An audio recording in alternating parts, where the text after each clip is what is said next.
me without you. You are my dream. You're what dreams are made for. You are my dream.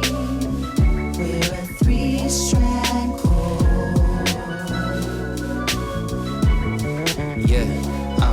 Yeah. Can you feel the rhythm of the soul? That's the heartbeats, let's go. Dive in with its riches untold. Let the greatest love story unfold. And yeah, all I know, I can't fall back. God pinned the format, officiated the first wedding and all that. So I'm all strapped with love stories that recall back times we made it to the light when it looked all black. Hashtag relationship goals. Let's go where God wants us to go. We ain't gotta drive, it's a score that's outside. In His grace we can fly, there's really no downside. Can we dance to His heartbeat? Be quiet when His heart speaks. Come on, be honest when our heart meets. As we listen to our heartbeats. You are my dream. There's no me without you. Welcome back, everybody, to season 2 of the Heartbeats podcast. I'm your host, Ruth Kogan, and I want to thank you for joining us on the podcast all about love. Specifically, and most importantly, the love God has for us, as demonstrated how He brings two people together for marriage and how He loves upon His singles. I can't believe we're in season 2. Oh my gosh, it's going to be awesome. So we are kicking it off today with my friends, Eddie and Mimi Cortes. And you're going to hear a beautiful story and incredible conversation with them. Season 2, y'all, we are focusing on not only stories, of course, same as last season, but also challenges in a redemptive light. So what are challenges that couples have faced in their marriage, or challenges that singles have faced, and how has God either helped them overcome them or is helping them work on those challenges. So as a reminder, as you listen to these stories, to these conversations, I want you to pay attention to those things that pop out to you. And around here, we call that your heartbeat. So in other words, what is God communicating to you as you're listening to these stories? Because He's got a word of encouragement, a word of hope, and maybe a way He wants to challenge you through the lives of these guests, and who I call friends. So after each episode, you will hear my heartbeat, and I would love to hear yours as well. So please always reach out to me and share with me what you're learning. So with that said, you all, I'm excited for you all to meet the Corteses. All right, everybody. Welcome to the Heartbeats podcast. I'm your host, Ruth Kogan, and welcome to season 2. We made it to season 2. And to kick off season 2 are my new friends, the Corteses, Eddie and Mimi. Welcome to the Heartbeats podcast. Hi. We're excited to be here. Season 2, amazing. Yeah, I'm so excited. Where are you all Zooming from? From Brooklyn, New York, in our dining room. What's up, Brooklyn? What's up? In the house. That's right. Brooklyn is an old home of mine. But fun fact, actually, y'all, I'm not Zooming from New York City. No more from Queens. I'm in Michigan. So a lot has happened since season 1. I made a move about a few months ago. And right before I moved is when I met in person Mimi and Eddie Cortes, and at our friend Jess's birthday party. And if you've been rolling with the Heartbeats podcast for season 1, then you know Jessica quite well. We also know her as Perspex, so check her out. But she's been talking to me about the Corteses for a long time. I got to sit down with you all at her birthday, and immediately was just blown away with just your all's love for God and clearly your love for each other. Mm-hmm. So at the end of that birthday, I was like, hey, can I interview you? So 3 months later, here we are. So yeah, tell us about yourselves. What should we know about the Corteses? Oh, goodness. Go ahead. You started.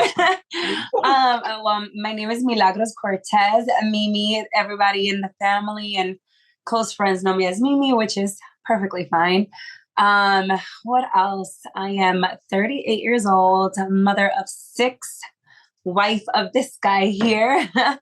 And I am a para at the school where I met Jess, which, like we always say, was divine, an absolute wonderful blessing that I was able to be there. And I'll let him go now. Oh. My name is Eddie, or Edwin Cortes Jr. I am a community associate at the DOE. Been there for working in the DOE for 10 years. I am a father of 6, husband to this beautiful. I always tell people I hit the lotto. I truly hit the lotto. But that's pretty much it. You guys, it was like you practiced that. That was No.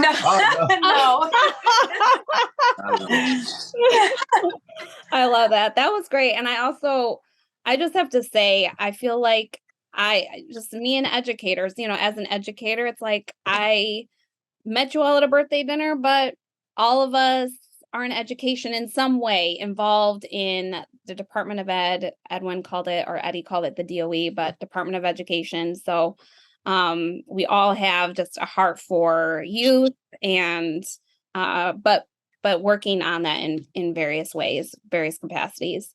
Awesome. So 6 kids. What are their age ranges? Okay.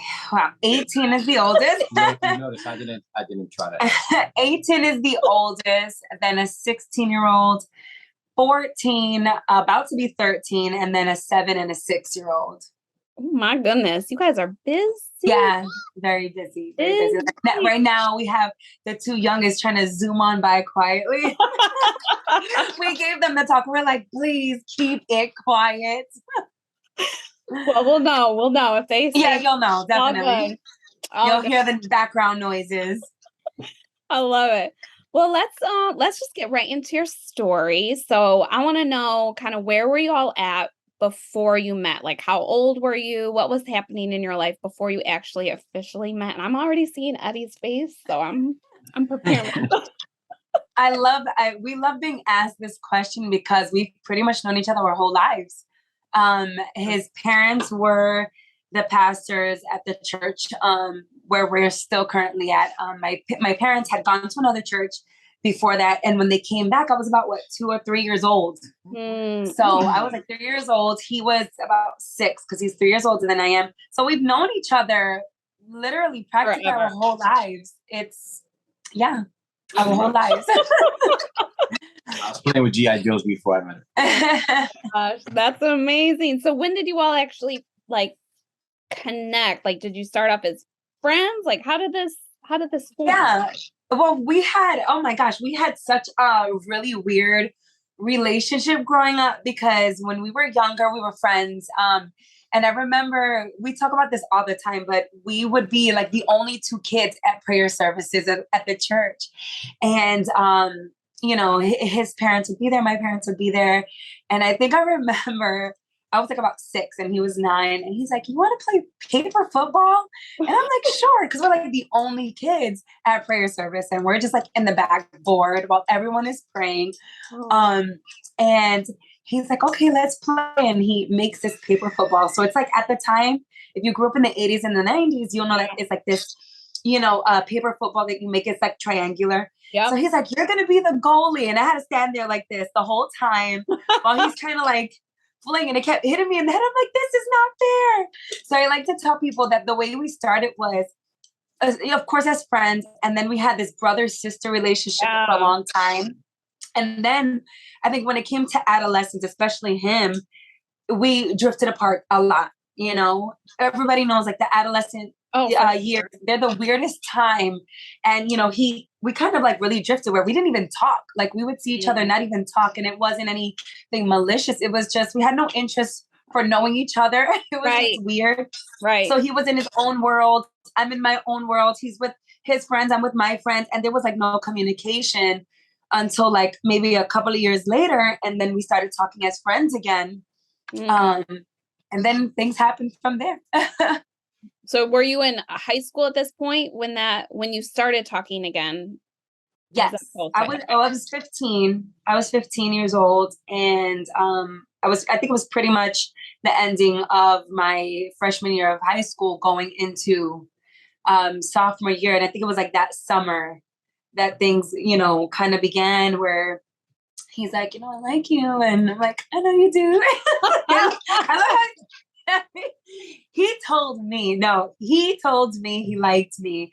But no, what it was, I think what happened was, and I'll let him tell the story because I like his perspective of the story, is it was a summertime, and he was going through his own stuff where he just wasn't really going to church too much. We saw, like, me and a couple of other friends, we saw such a difference in him. And we're like, he's not the same Eddie. What's going on? And I remember one night having a dream that I saw him maybe like 2 or 3 blocks from the church. And in my dream, I'm like in my parents' car, we're driving, and I see him. And when I see him, he's standing facing me, and half of him looks very, very clean, very put together. Again, back in the 90s, the look for guys was like, the t-shirt with the sweater vest and the jeans and the boat shoes. Yeah. So half of him looks like that because that's how he used to dress. And then the other half of him, like, his hair was just ragged and his clothes were torn and just like ragged. It looked weird.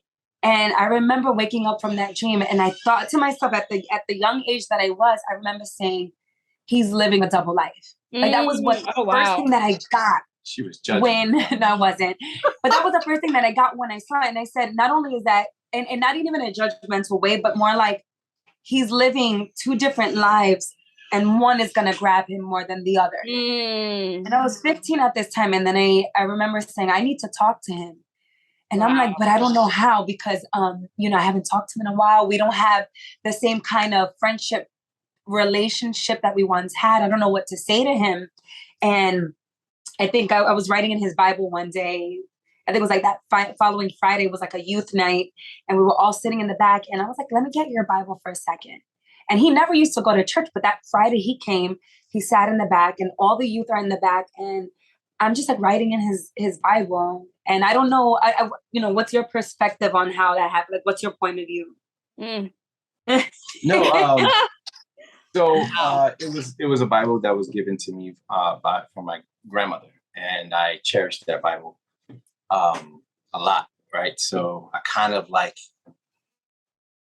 she said, I was living a double life. I wasn't really in church. I wasn't serving God the way I should have been serving God. And from all days, I decided to show up on a Friday, and I took my Bible with me. And if anyone knew me back then, that Bible was so crisp. It was so clean, and so basically it was never opened. So the gold ridges on the outside, it was clean. Right. So I had it, and she asked to use to see the Bible, and I'm thinking, like, okay, maybe she has to read a passage or something. And I look back, and she's writing on it. I was like, what are you doing? And she said, don't worry about it. Just read it when you get a chance. Just read what I write when you get a chance. And of course, I read it. And from that moment, it was like something, the Holy Spirit hit me. And I kind of, I reconciliated with the Lord, and it was like, I didn't want to be that person anymore. Wow. But also doing so, and I kind of looked at her different, and it was like, wow, this is a person that really didn't speak that much, and she saw enough in me to kind of just go, hey, what you doing? And it wasn't nothing like, judgmental or it was just like, hey, God has everything under control. You got this. Don't worry about it. And it was kind of like an awakening for me. And after that, we started to, talk and friends again. And that. Can I Go ahead. interject for a second? So to clarify, Mhm. this spiritual reawakening was also an awakening to her in a new way. Yes. Like you saw her in a new light. And was it immediate, or was it like it took, a few days, a few months? Like what was sort of that timeline? I, I don't know. I don't know, because he tells me, I don't believe him though, but he goes, I've always had, a small crush on you. Yeah. But my dad is very protective, and anybody who knows my father knows I'm a daddy's girl. Me and my sister are both daddy's girls, and at the same time, like, my father's very protective of us. So he always says, "Oh, she was an untouchable. Like, none of us could ever, any of the guys from church, like, we could never approach her because she's an untouchable. Like, my dad's name is Josh. Like, Josh is not gonna have it." So I think for them, it was like, we're not even gonna try. Go ahead. So being younger, being, in maybe 11, but not even, like, you were like 8. I don't even know. You were like 8 years old. So, the kitty and we used to play Right. around with each other. So there was always that affection. It wasn't obviously that romantic affection, Sure. but Right. there was that little crush, and it was like, oh, but nothing ever happened because everyone knew, don't go Right. near her. And then She had as she daddy got protection. yeah, and as she got older, it was kind of still Even more? even more. It was like, hey, God bless you, Josh. So what gave you Right. the courage then? Oh, sorry. Go ahead, Mimi. No. So it's funny because I was just gonna answer this. So I think I wound up having like a little, boyfriend. And everybody was just like, I think all the guys were like, Josh allowed that? Like what? So I think for him, as he's told a lot of our other friends, it was like, okay, he allowed that. So okay, maybe one of us could have a chance if any of us were to do any kind of advances or whatever. So again, we had just become friends again. So he had already had like a small crush on me, never acted on it in any way. So I think that whole awakening, that spiritual awakening, at the same time of like, I've had a crush on her before, but like now I see her in another light. She's older, I'm older, families know each other, and wow, Josh already let her kind of have like a small little relationship. So maybe, Right. and I think from there, but again, we just kind of solidified a friendship. We liked each other, but we just really, really solidified a friendship, which for me, and this is what I tell a lot of people, for me, that's the best thing. Yeah. Because when you're friends, you are able to really be yourself without kind of holding anything back. Because sometimes when you're like someone and you're trying to get into something, liking them, you kind of withhold things because you're like, oh no, I need to impress this person. But as a friend, like, you don't feel you need to impress anybody. You're just like, I am what I am. I am who I am. Right. Take me or leave me. You're gonna see me with my hair all crazy because you're my friend. Like, why would you care? Why do I? So we had like such a good friendship. And then like all those other years prior to was also something like, oh, we've known each other forever, so yeah. Wow. Oh no. Some people kind of like I would want to say throw that to the side and they're like, oh, we know each other for so long, so let's not even attempt to ruin the friendship. Right.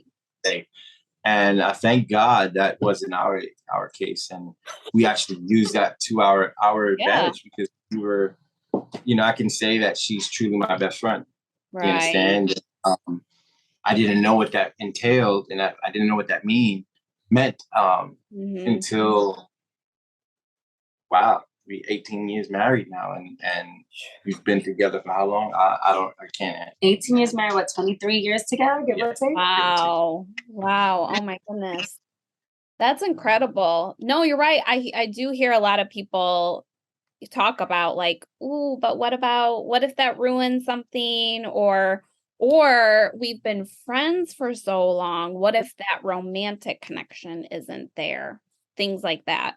How did you all transition from being friends to now you're dating or whatever you want to call it at that time? You gotta answer. No, you. I think it wasn't forced. Like going from friendship to then into a relationship wasn't forced because there was already this emotional, mental attraction where we liked each other already. Yeah. So it wasn't forced. It wasn't like, oh, we're friends, so let's see if we can. No, it was already there. So it was just more like, okay, let's see what happens. And I think I remember the way it kind of happened was that summer I was going to Puerto Rico. Every year I would go to Puerto Rico in the summer. And this summer we were moving from where I lived to another neighborhood. And my mother was staying behind because she had to work. So my dad was taking us. And I remember it was the day before going to Puerto Rico. And we went to the movies. It was him, myself, and my little sister. And Chaperone. she was my chaperone. We went to the movies and I'm walking like on this ledge and I don't know why. I said, so what's taking you so long? And he's like, what are you talking about? I'm like, what's taking you so long to ask me to be your girlfriend? And he says, I was gonna get there. And I'm like, well, you're taking too long. And no, and he asked me and he's like, would you be my girlfriend? Again, we were young. Right. And this was 1999? I was fresh. Right. Or 2000, I forgot when it was. And we that's how we started. And one thing that I can always say is that in all the time that we've ever been in a relationship, people have always said, oh my gosh, you guys look like you guys are friends. Like the way that you talk, even till now, Yeah. like we can sit and just discuss things for hours. We could be in a room full of people. And if we're not engaged in a conversation with anybody else, we're definitely engaged in a conversation between us and we're laughing and we're, giggling like the silliest things, but we've always maintained that. And that's one thing that I'm so grateful for, because one thing is I love conversation and I love to laugh and I love to have a good time. And I think that's perfect. Laugh, or you love to laugh at me? No, I love to laugh. He's a troublemaker, if you can see. One thing I would say is that even before we got together officially, we enjoyed each other's company. Yeah. So enjoying each other's company was huge. Yeah. That time will go by, hours will go by, and we would enjoy time together. And stuff.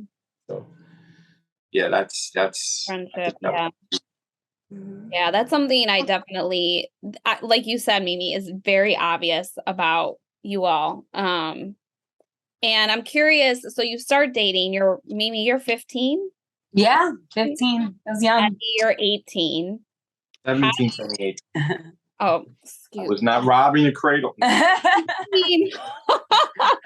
No judgment. How did you all go from there to, getting engaged and married? Like, did you, Eddie and Mimi, know right away, like, yes, this is the person I'm going to marry? Or how did you get to that point?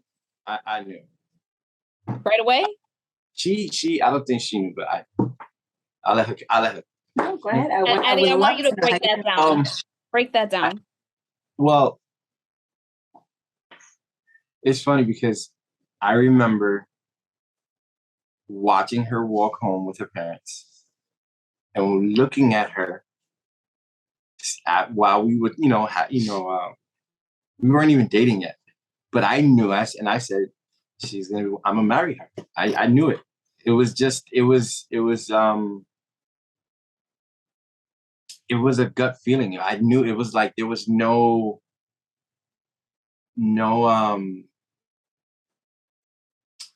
what's the word I can use? There was no doubt.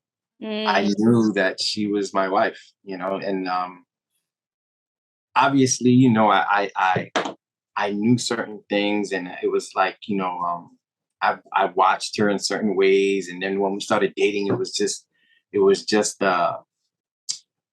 every time I seen her do a certain thing or just act in a certain way, I check it off, or I just, in my mind, I would go cha-ching. I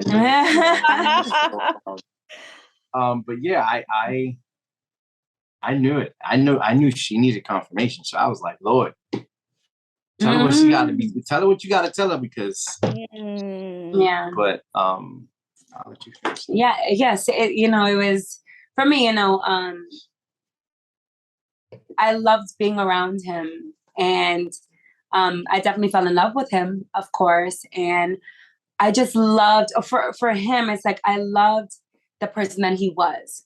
And I remember one time, years later after being married, I remember writing a letter to his mother and his father, and I said, you know what, thank you for this amazing man that you raised, because not a lot of people. One thing that I'm very not strict, but serious about is you have to raise boys to know that women are not perfect, right? And vice versa. Right. And one thing that I teach my boys, and I know this sounds really funny, but I say, girls are not perfect. Right. Girls, they pass gas. They have They do normal things, right? And they don't smell like roses. And they have this monthly cycle. And you need to be willing to not be queasy about it and not be weird about it and be able to accept it and at the same time help her out through it, amongst many other things. And I remember for him, one time we were going out, and I remember saying, oh my gosh, my stomach hurts. He's like, oh, is it that time of month? And I'm like, yeah. So he's like, oh, do you need me to get you something? And he came back with like 2 different types of sanitary napkins. Like there was no shame for him to get it. And at the same time, it wasn't like, oh, that's gross. Like it was just, this is normal, know? And he did get me chocolate. He would get me chocolate all the time. And, good man. And one thing that I knew off the bat was he was going to take care of me. And I remember writing this on a Facebook post once, and I wish I remembered exactly how it went.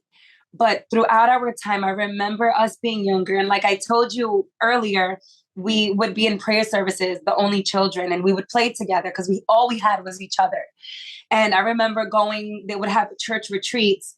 And while the grown-ups were in like their meeting areas, again, we were the only children. Where were the other kids? We don't know, but we were the only kids. And I remember one time we spent like the whole afternoon just playing with each other because we were all we had. And this little boy who we didn't know came out of nowhere, and he started chasing me with a worm. And I think I might have been like about 7 or 8 at this point. He's chasing me with a worm. And I don't know why, but he picks up a stick. He goes, leave her alone, and starts chasing the boy. Oh my God. And the first thing I thought was, he's taking care of me. Again, I was like 8, but thinking he's taking care of me. Right. And then I think in that same afternoon, or maybe the very next day, I remember running and falling and skimming my knee, and I had a big gash. And I remember him picking me up, walking me to the first aid area, and he's like, I need to get her a Band-Aid, and them cleaning me up and putting a Band-Aid. He's like, are you okay? And I'm like, it hurts. And he's like, okay, I'm going to take care of you. And he would sit with me, and other boys wanted to play with him. And he's like, no, she's hurt. And he would sit with me. And I remember this so vividly. And I thank God for the time of us knowing each other from so young, because I see this timeline of all the times that he's taking care of me, all the times that he's been with me. And one thing that I said before is he's all like, we were all that we had. And I think in our marriage, we faced a lot of lonely times where people who were friends or were always around us, then when we got married, we were literally all we had. It was just each other. And we had to go through a lot of things together, a lot of hurtful things, a lot of fun things, a lot of great things, a lot of painful things together. And one thing that was constant was we were all we had. So knowing how well he took care of me then, and especially as we were going out and boyfriend and girlfriend, and how he would just pick me up from school, make sure I got home safe. He would never miss a beat. Even when I was in college, I would get out of school like at 11, and he was always picking me up, taking me home. I would get home by like 12:30 in the morning, and he would have to wake up like at 4 in the morning. He was like, no, as long as you're safe. So that's one thing I was like, he wasn't an example like my father was. My father was my protector. He was my provider. I laughed a lot with my father, and I was able to see that in him. And that was big for me. And that's what I knew. I was like, oh, this guy is it. He's it. Wow. No, that's beautiful. And I love just how that speaks to, honestly, how yeah, that men, I think there's just, I mean, I won't go into it too much, but just there's a lot of attack on men today and in today's world. And are they even needed almost? There's even that Right. conversation. And just, my personal opinion is that y'all are very, very, very, very important and needed in today's society. And I think that's just such a great example though of just the heart of God to protect and watch out for and care, and how he does that through both men and women, but just how he does that in a beautiful way through men, that gentlemanly, we call it gentlemanly or chivalry, but I think that's so beautiful. Eddie, for you, was that something that, I'm just curious, was that something you were raised with? You talk about intentionally teaching your sons certain Yeah. things. Is that something your father, your parents taught you, or was that just sort of No, your definitely. personality? Yeah, definitely. My father was that person that my mom relied on. My mom, it was just my mom and my father. So, you know, although we had family members, extended family, but the go-to person my mom had was my father. So it was more, watching them and how they interacted. My parents are very, even though my mom is more the outgoing one, but they do have, their playful banter as well. So, although that they were pastors, you understand, and some people hear that and they're like, oh, they have to be so stern and everything. But yeah, the example was home for me from my parents. Mhm. Not to mention, I grew up around my in-laws as well. So Right. yeah, I can't discount what I've learned from my father-in-law and mother-in-law as well.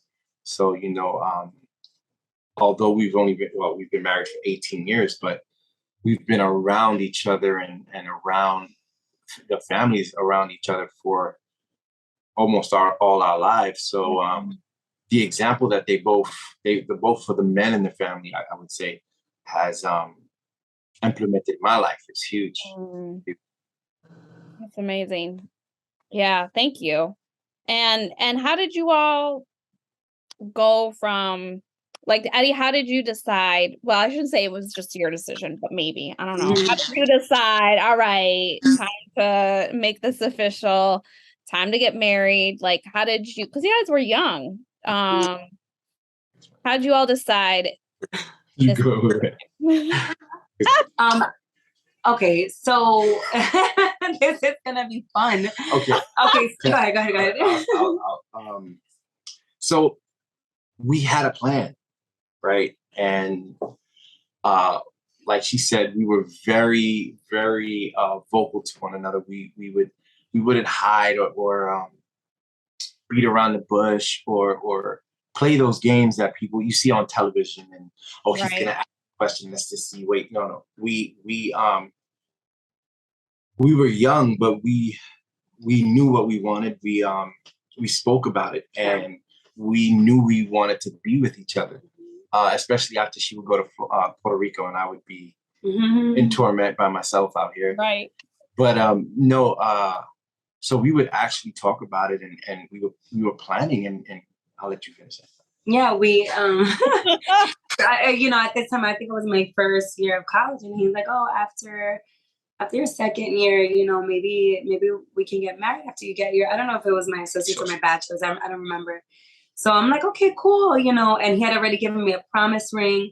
And we had always talked about marriage as young as we were, like we were marriage minded in a sense. Because I don't know, we were mature.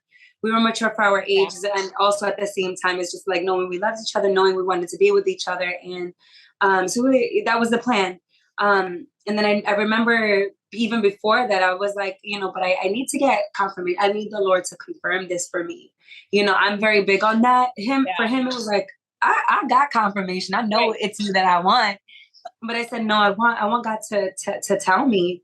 I want it to be someone that I don't even know, to just, and I think I remember being specific with God and saying like, God, I would love the specifics to be this, this, this. And he did it 3 times, the exact same way 3 times. And I said, okay, cool. And then that's when we really further talked about it. But now here it is. We talked about it and that's what we wanted. But then it came to a point where then we started playing with temptation. And yeah, let's be for real about it, right? Yeah, absolutely. And he loves to blame it on me. Everyone's got to close their ears. No. She used the word we. Oh boy, please. So he needs to stop. So, we played with temptation and then I wound up getting pregnant. I think I was 19 when I got pregnant and it was just like, okay, this happened. Yeah. And I think I remember we told our parents, which that's a whole other podcast, but we told our parents, and just to say something, they were very gracious. They were very merciful and very loving. You don't see that a lot. And Especially in church. Especially in churches and Yes, a lot of religious folk. But they were very forgiving and like, okay, this happened. Where do we go from here? Yeah. And one thing that I again love about my parents and my in-laws is they said, well, let's sit down together and let's talk. And I think the first thing that all 4 of them said was, you don't have to get married just because she's pregnant. He was like, you guys don't have to get married. Like, don't feel like you're forced to get married. What is that you guys want to do? We're here to support you in any way. Yeah. And he said, no, but I want to marry her. Like, my plans have always been to marry her, but now I want to marry her even more ahead of time because I want to experience her pregnancy with her. I want to be there for her when she's going through her bad times. I want to be with her and experience the kicks of the baby. He goes, I just want to, be able to do that. I'm not marrying her because she's pregnant, because I've always wanted to marry her, but I married her earlier because I want to be there for her and with her throughout this whole process. That's beautiful. So I knew for a fact that our parents wasn't going to allow me to be in her house experiencing that pregnancy. And I remember, like it was yesterday, we were sitting at a dining room table and our parents on both sides and we were in the middle, and they said what they said. They said, you do not have to get married. And I turned to her and I said, do you love me? Are you in love with me? She said, yeah. I said, I love you. We were planning on doing this, and do you want to marry me? And we chose to get married, and it was the best decision I ever did. Wow. It was the best decision, not that we did, I should say. Yeah. And I wouldn't change it. I wouldn't change it for the world. I got to experience my first child as husband. Right. You understand? It wasn't baby daddy. Yeah. Right. And to some people it's not important. To me, it was important. Yeah. Because I wanted my child to be born into a family, not into an extended family with the father not there. That's one of the biggest things that I remember telling myself. I was just blessed. Yeah. Enough that my child out of wedlock was with the woman that I was in love with and am in love with. And it wasn't just a fling. Right. Some people don't have that blessing, I should say. Yeah. But I wouldn't trade it for the world. And here we are, 18 years.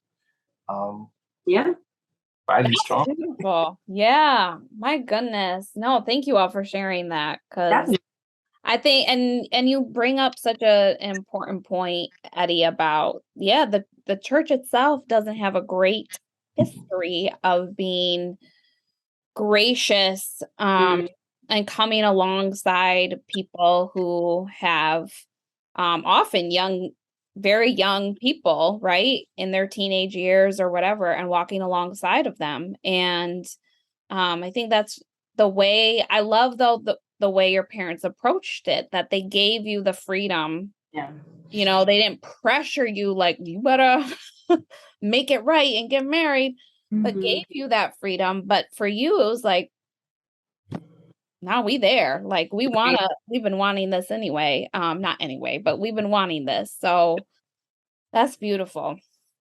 Well, I'm curious. We're gonna transition into sort of some marriage aspects. And I want to speak because just hearing you all, I'm like, y'all have known each other from like the womb, basically. And, you know, one of the classic things you hear people say is that they get bored in marriage. Like, oh, you're with the same person for year after year. And there's sort of this boredom and just sort of routine that kind of sets in. And I'm curious how you all, knowing each other for like your whole lives, have kept your marriage like fresh and enjoyable. Because it's evident that you guys enjoy each other's company. So are there things that you all do to ensure that? It's funny because we don't even try. It just happens. But I do think that there are times that we're like, okay, what can we implement just for maybe like deeper conversation? So like, for example, recently I think I bought like these cards. And it was like a couple's like question, and it's just a whole bunch of cards that, like, you know, it helps to get the ball rolling with conversation. And one thing is, we've never ever said, oh, we know everything about each other, because honestly, even after 18 years, we're still learning things about each other. Mainly because we're still changing ourselves. Yeah. Like, we're also still changing. Right. You know, we're changing. And it's like, for some reason, it feels like, oh, once I finally figured you out, now you're changing, or now I'm changing. And it happens. Right. And I think that's probably one of the things that also helps for there not to be boredom, because we're both always changing. We're both always learning. We're both always like, also having our own things that happen outside of the home and of each other, that we're able to say, hey, what happened to you today? This is what happened to me today. Let's talk about it. And then conversation just rolls on from there to so many other topics. And then also we have kids that keep us busy. They keep us busy. So we enjoy the time with the kids because there's always something. And then also we enjoy our time alone together, you know, to be husband and wife. We're parents, but also to just be husband and wife for a moment. Yep. Yeah. I would say to those people who are saying, "Oh, you guys been married too long and it's boring."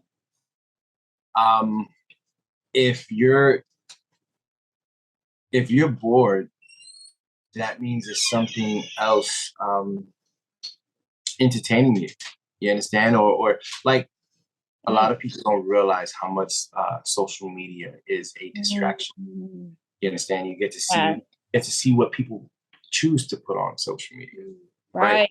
Which is great. It's awesome. What everybody would love, you know. It's a great outlet to say, "Hey, look, the Lord has blessed me," right? But when we take that and we start comparing ourselves, and we start saying, "Hey, look what this person has. How come you're not like that?" You understand? It's dangerous.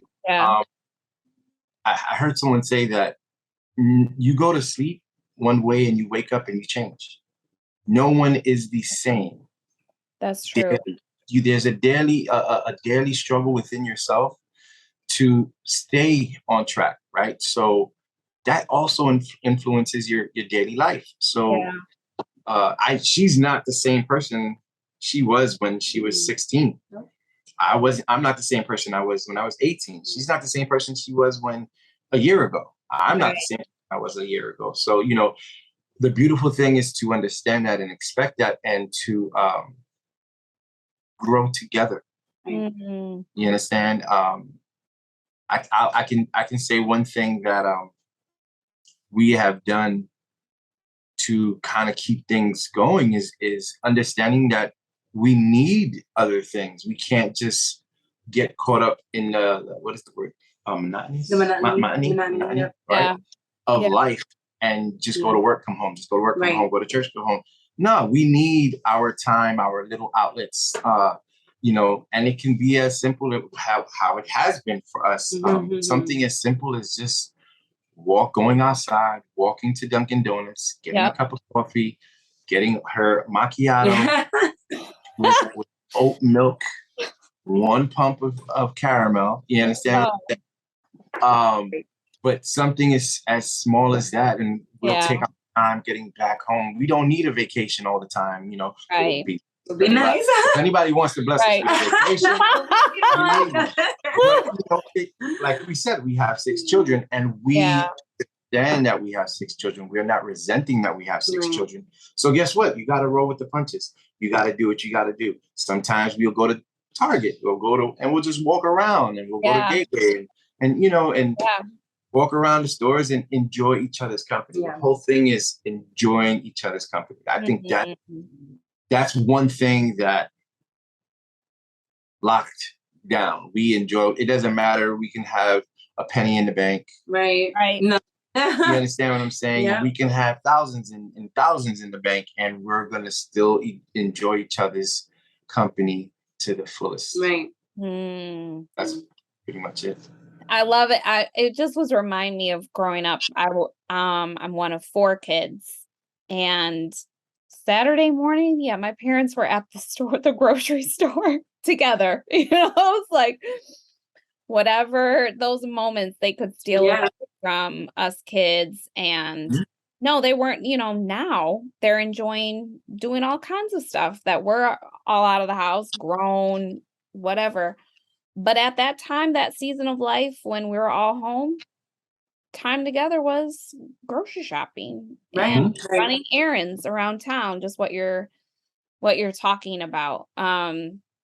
So no, that's a good word, but just enjoying each other in simple parts of life.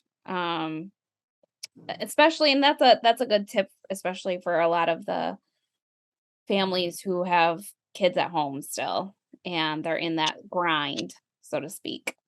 Well, one more big thing I want to just chat about. You've touched on this a little bit, but I'm curious if you have another aspect you want to focus on or not.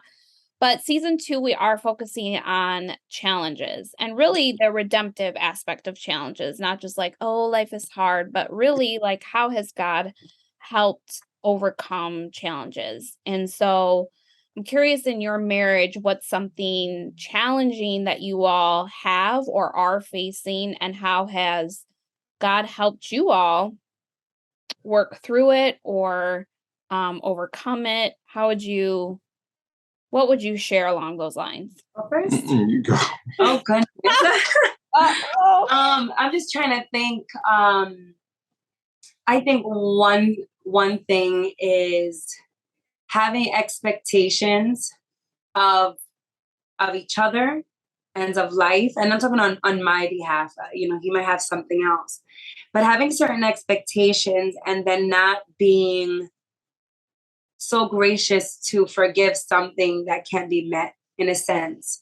I also think that there is a lot of times that there's a lot of pride. We've had a lot of times where we've had a lot of pride where, for example, in the beginning of our marriage, it was hard to say, I'm sorry, to realize that I was wrong about something. And it was just more like, no, if I say I'm sorry, then I'm admitting I'm wrong. And then if I admit I'm wrong, then he's going to think next time that he's right and that I'm always wrong.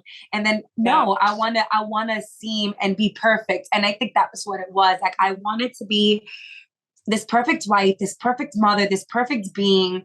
I wanted him to see me as flawless.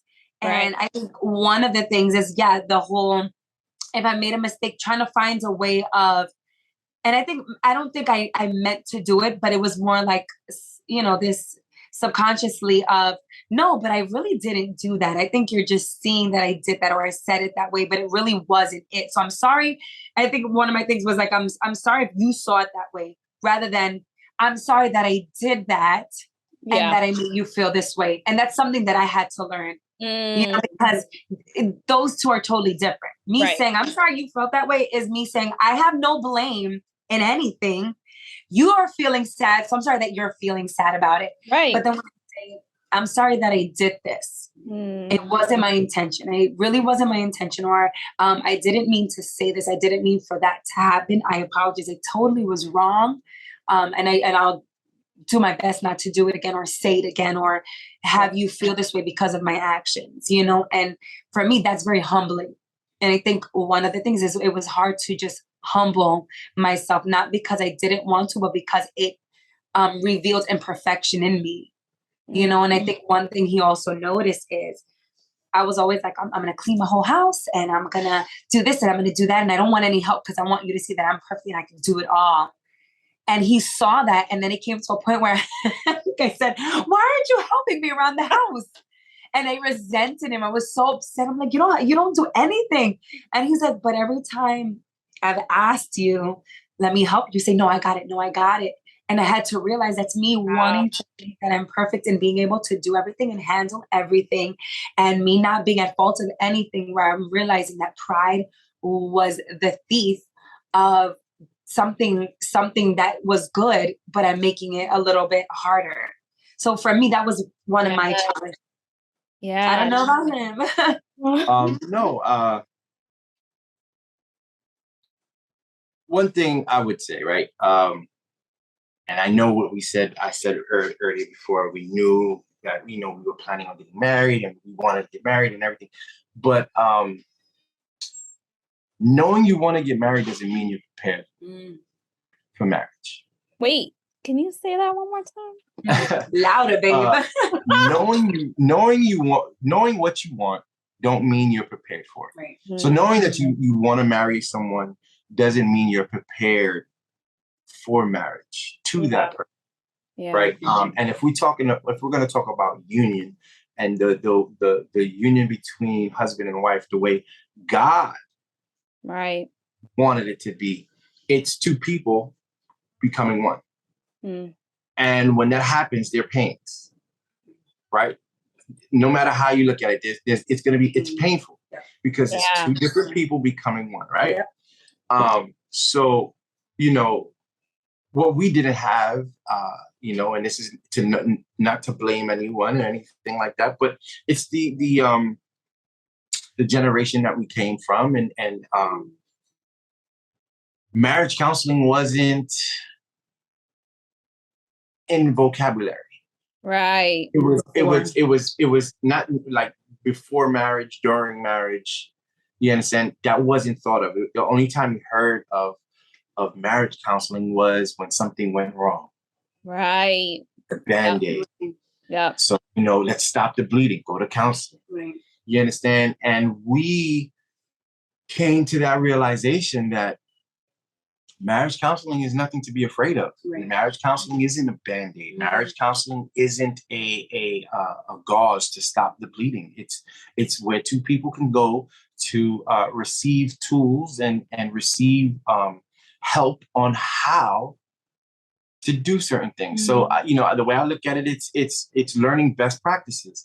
All the practices that you learn may not work, right? But this is a place where you can go to see if something that you can learn can help you. Right.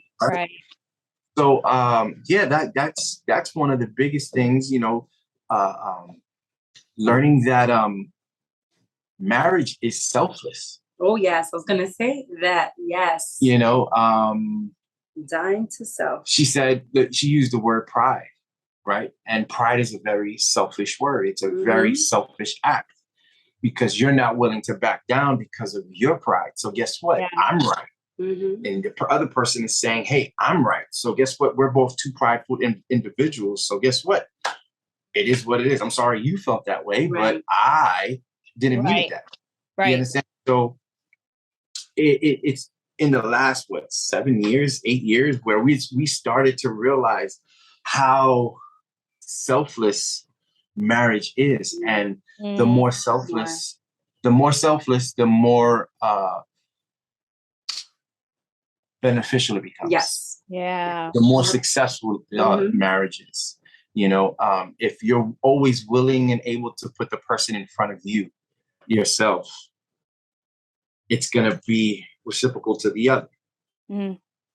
You understand? So if That's it's good. if you're both on the same page, right? Which to be honest, it rarely happens, or in this day and age, I can't say it's impossible. Yeah. Right, right. And so when two people are on the same page and they understand that what marriage truly is, it's a selfless relationship. Mm. So I'm gonna be selfless, and she should be saying the same. And then when we meet each other in the middle, there's nothing that can feel unloved, lonely. Yeah. And I can testify that we both felt that in Mm. marriage. And usually people don't want to talk about Right. it, and people don't want to express how they have the love of their life, but they feel lonely. Right. There's a lot of assuming that happens in relationship, and especially in all relationships, right? And that's what needs to stop, is the assumption. Because I could say, oh, he knows that I love him, or he knows that I would do anything for him, but then he's feeling lonely and he's not talking about it. He's like, oh, but she should know that I'm feeling lonely. She should know that I'm going through this, and she should know that she should do this and that and the third. And there's so much assumption that there's lack of communication, and then we're not getting to the root of the problem.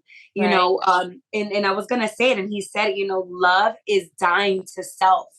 And if we're unconditionally loving each other as we should, especially in marriage or in any relationship, we need to die to old ways. There needs to be a deconstruction of old ways, of old thoughts, of things that you thought before entering into marriage.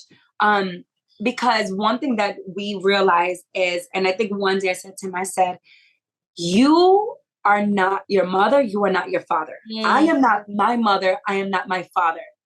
So if I am not them and I'm a completely different person, you are not them, you're a completely different person. That means we cannot try to have a copy image or mirror image of your parents' marriage or of my marriage. If that works for them, that's great. If that works for them, that's great. But that's not going to work for us, because we're two completely, totally different individuals. So we cannot say, oh, well, I need to mirror this marriage and this relationship, because it's not going to work. So there was a lot of things. Again, there was a lot of deconstruction in that area of, oh, well, I'm going to do this because I see so-and-so do this and it works for them. Or I'm going to talk like this because so-and-so does it and it works for them. Like, I think, we were at a point, I was like, that's not working. Right. And I am not going to stand for it. So we need to figure something out. And he's like, well, what do you mean? Like, this is what I've always done, or this is how I've always been. And I said, I'm glad you said that, but now it's time to grow and to grow with each other. Like, now it's not you anymore. It's us. Just like for me, now I can't do those things that I used to do before you. It's us now. We have to think together, right? Wow. Because now we're one. We're not individuals where we can do whatever we want because we're single. Now we're together. How are we going to make this work? And that was that's another challenge. It's like, how are we going to make this work? What is the culture we're bringing into our marriage and into our relationship that's going to make it work for us, not for anybody else? Because it may not work for them, but for us. And the hardest part is coming to that understanding early. You understand? Yeah. So, like, unfortunately, our testimony is that came later, right? Because we weren't equipped with the proper things, the proper tools, right? We weren't thinking this. We didn't know that there was something like this. You understand? We didn't, you hear these sermons that, oh yeah, the Bible studies, love your wife like Christ loved the church. How that look though? Right. How does that look? You understand what I'm saying? How is that really implemented in real life right now in 2021, 2022? You understand what I'm saying? So it's always evolving. It's changing. The things that we face now weren't around 20 years ago, 18 years ago, 17 years ago. So, I think it's understanding that marriage is growth. Marriage is not one-dimensional. It's not what you see on TV. It's not what you read in books. Right. And that's one of the biggest misconceptions. I was talking to my oldest not too long ago, and I realized, I was like, wow, baby, no, like, that's fairy tale. Like, you know, Mm, we gotta, and that's the thing. If we don't do it now, they'll end up going through the same road we went through. mhm. So one of the biggest things that we do now is being open with the child, understanding what's the difference between really dating. Mm, You understand? Do you yeah. understand Yes. what the word dating comes from and where it means, where it's leading you to? Right. It's not just to have fun with somebody.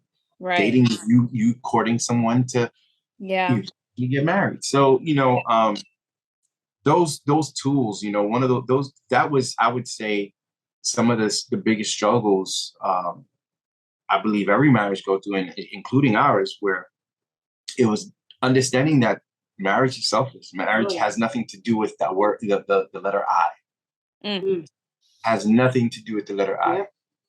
It has to do with everything we and you and we.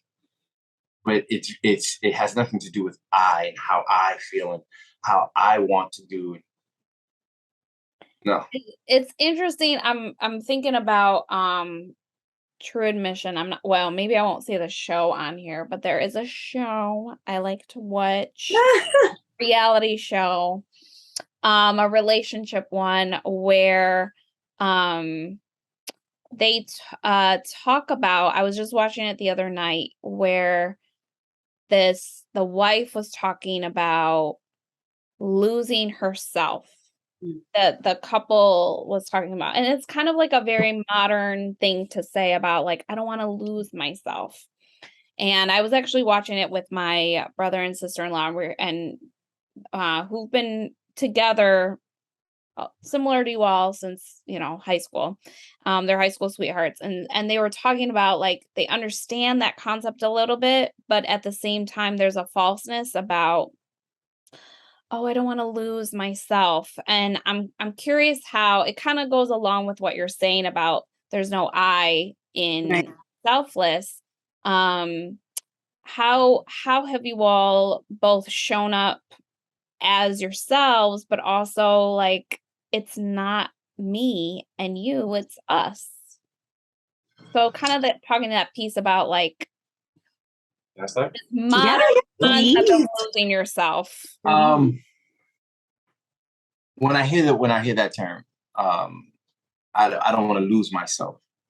I hear ambitions. I hear things that I always wanted to do. You know, a person saying, you know, I don't want to lose myself, who I am and who I don't want to be. But it's not marriage. You understand? Understanding that her wins are my wins. That's good. And my wins are her wins. Not looking at it like, oh, she just graduated with her bachelor's and I still don't have anything. No. Right. No. It's looking at her as she's going to school, as she's doing her degree, helping her through the degree, right? And just supporting her. So when she does get that, guess what? You did it, but we did it together. You understand? And I get to push you forward. I get satisfaction out of that. You understand? And that is that's where I would say I understand what the person said, and I understand. Yes, I don't want to lose myself, but understanding that once I took those vows, it really puts yourself aside and say, you know what, this person is first, right? And it wouldn't be like that if you guys are both on the same page, because the same way I'm setting myself aside, that person is setting their self aside. So it allows us both to be pushed forward. Right. Yes. You know? Yes. That's good. When I hear the term, like, I don't want to lose myself, I don't think that is necessarily only for marriage. I think that could be in any relationship. That's and good. I can only see that when it's someone who stops thinking as themselves, stops acting as themselves, and starts to adopt the ways that someone else acts, talks, thinks, their beliefs, because of just either being around them or just wanting to be part of. So one is not necessarily in marriage, but it's in any kind of relationship. So the whole idea of I don't want to lose myself has nothing to do with I don't want to submit and us become one. That's completely different. I don't want to lose myself. It's me. I don't want to lose this character that God has given me, the personality that God has given me to further the kingdom of God, or to be, used by the Lord to do this A, B, C, D, and E. And I start thinking like you, and I start doing what you do, and I start kind of like focusing on these other things rather than what is at hand. So for me, that's what losing myself. It's losing my identity in Christ, right? Losing who he has called me to be. And there's no way that you can lose who God has called you to be if he's putting you in union with someone else and to self, because guess what? God's identity, what did Jesus do? He laid down his life. And even the Bible says no greater love than this, than what is it? Is it right? No greater love has no one than this, to lay down one's life for his friend, right? And he's commanded us to love. That's one of the greatest. And so say, okay, so if I am commanded to love, right? I'm going to love. That means I'm going to die to self, but that doesn't mean that my character is changing, because if my identity is in Christ, that is who I am. I cannot lose that. I can only further build up on that, because that's who he called me to be. And if this is my ministry, which is my marriage is your first ministry, family, then you can't lose yourself. That only happens when you don't even have a strong feeling of what your identity is and who you are, and you're swaying. The wind blows and you're swaying, and you have no idea where your firm foundation is in. So it's a big misconception when I think about it. That's the word right there. All right, Rev Mimi and Rev Eddie. My goodness. No, that's so good. And honestly, I think that was helpful for me to hear too, just because you hear that so much. And I always think like, what would it mean to lose myself? Like, what does that even look like? And I think you're right. The way marriage is defined by God, it's selfless. He gave himself up. He lost himself. He took on, that opened that up for me, because he lost, like, he was fully God and fully man, but at the same time, there were certain rights as a human that he sort of had to give up. Like, he was one, he wasn't omnipresent as Jesus, he was just here. So there were certain things he gave up, sort of lost in him being willing to come to the earth.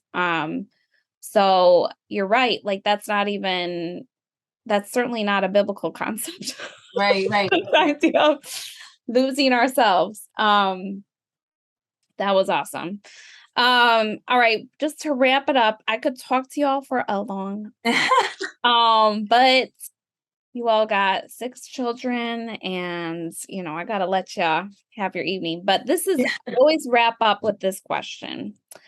What is something your spouse does that makes your heart beat? Oh, wow. I gotta hear this. No, you can go first. And it's not a children's podcast, just saying. You can say whatever he wants. That makes my heart. There's a lot. Right up, Nessa, let's go. To be fair, there's a lot. One thing for me, because there's many, is that he's willing to change. And what I mean is, if we can discuss something and I say, this this hurts me, or this offends me, or if you don't do this, it doesn't help us. And when he realizes, oh, me doing this or me acting this way doesn't help us, he's quick to change it. And he's quick to be very humble to say, okay, well then let's do it another way. And one thing is, I say to everyone, I love to laugh. And he makes me laugh. Why? Things that he does. ways that he acts. Again, that's never changed for us in 18 years, and I think for the rest of our lives, like I'm going to be laughing because I just have enjoyment in talking with him, you know, because you're okay, you're funny, whatever. We have this thing where I'm like, you're funny, but I'm absolutely funnier. And then the kids are like all in the middle of it and they're like, oh, we don't know what to say. But no, but my heartbeat is, he's talking to one of my kids now. No, but that is one of my heartbeats, is him, the willingness that he has to change. And the thing is, that wasn't him years ago. 15 years ago, there was a stubbornness. But he's such a completely different person. His heart is completely different. And I say to everyone, prayer works. If we're going to be honest, prayer works. And nothing is too hard for God, because I remember praying like, God, I want him to have your heart. I remember saying, God, the things that break your heart, let it break his. You know, that let him be able to see the things that is needed in our family before I can say anything, because I don't want to nag, but let him see it, let him act on it. And that is what he has become. That is my heartbeat. You're about to cry. That was wow. So many, it's true.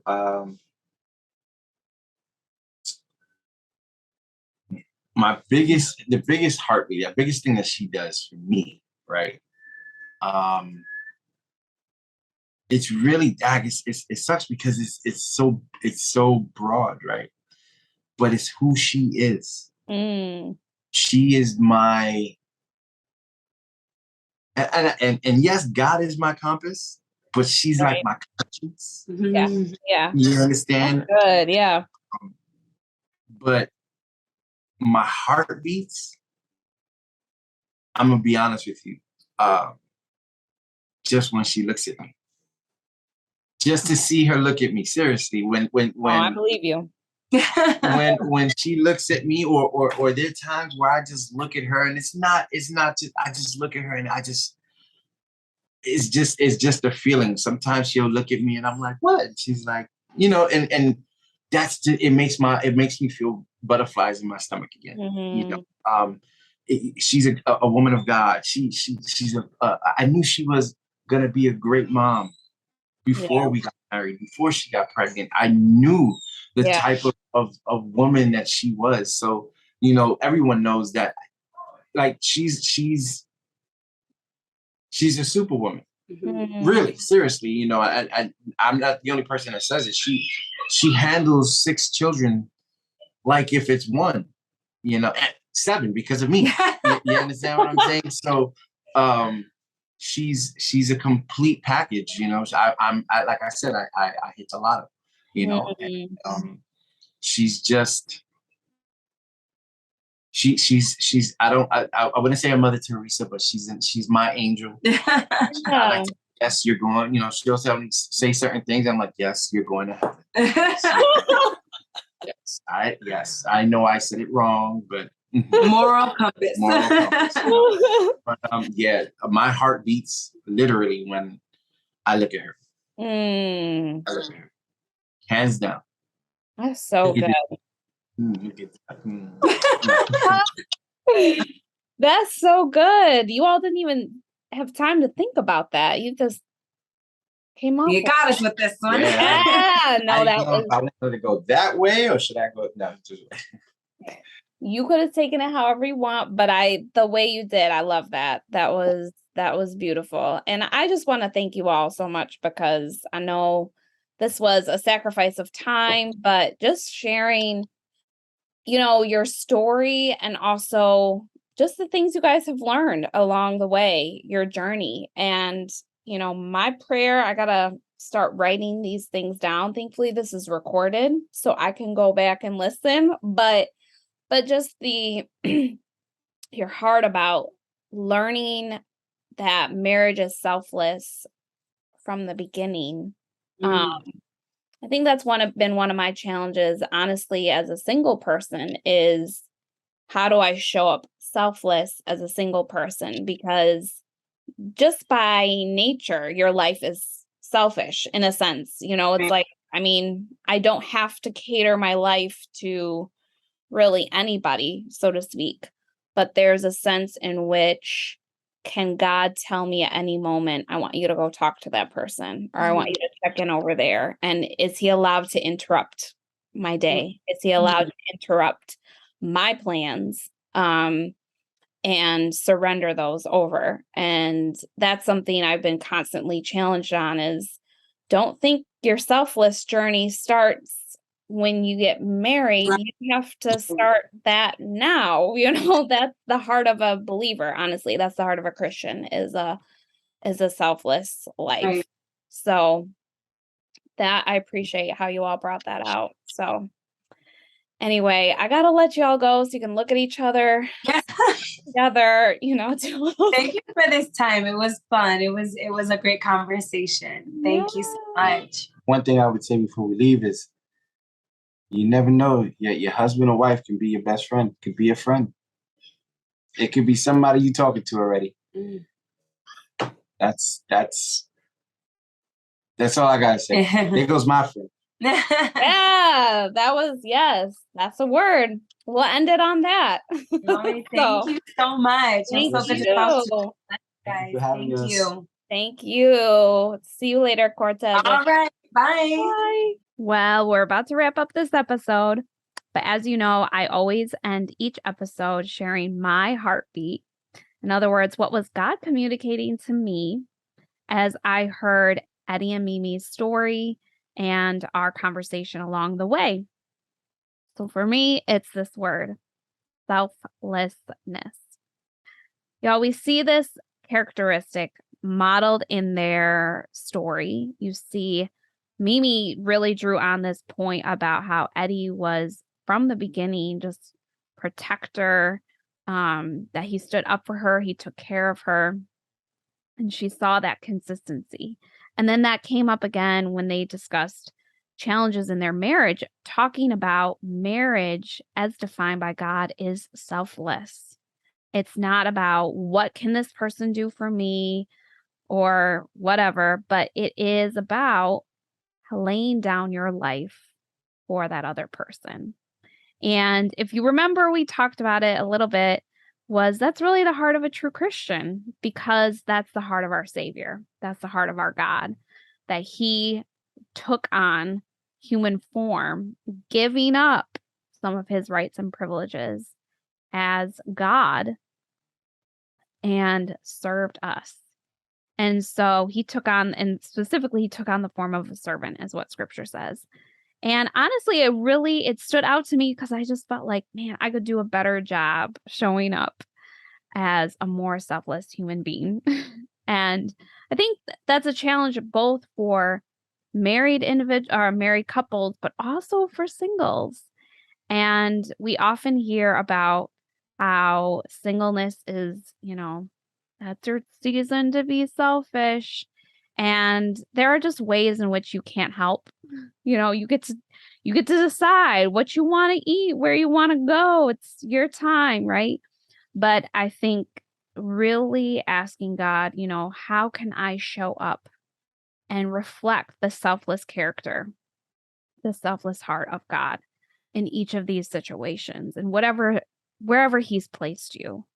And so that was a challenge to me of how can I do that better? Not just try harder, right? But really asking God, help me to see ways in which I can serve other people better and honor God and honor those individuals. So I didn't start off on a light note. I started us off on a bang. That let's look for ways this week in which we can show people around us that we care about them, that we're thinking about them. Maybe a simple phone call, maybe just a check-in text message, maybe writing people a good old-fashioned letter. Oh my gosh. But letting people know we think of them, we care for them, and that they are worth the interruption of our time. So with that said, y'all, I'm excited to journey with you throughout season 2. And as always, share with me your heartbeats. I love to hear how God has been speaking to you, encouraging you, and challenging you. So take care, and we'll see you soon. Heartbeats. You are my dream. There's no me without you. You are my dream.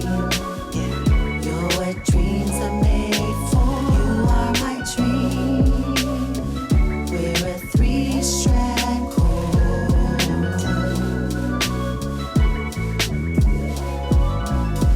When I saw you, my heart skipped a beat. When I saw you, my heart felt complete. Yeah. But I wasn't ready to speak. So I took the first word I was ready to greet. But God knew Shot my we shot, were baby. meant to be. I knew we were meant to be. Yeah. We were meant to be.